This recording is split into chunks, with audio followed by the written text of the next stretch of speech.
Oh, boss. Pwede pa hawak?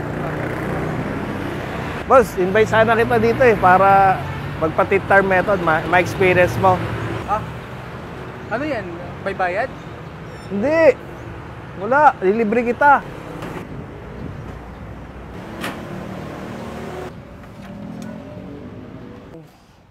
Linik.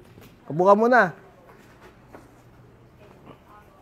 Ang araw matigas ang Tanda mo ba saan tayo nagkita, kuya? Oo, dyan sa kalsada. Parang may dumi ang mata mo, kuya.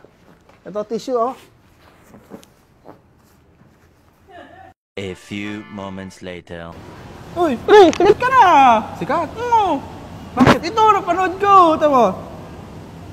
Nakita ko nga itong pagod na nagmamap kanina malapit sa clinic. Kaya naisipan ko, papasukin at bigyan siya ng libreng treatment. Medyo nahihiya pa siya noong umpisa, pero nahikayat ko din siyang sumama.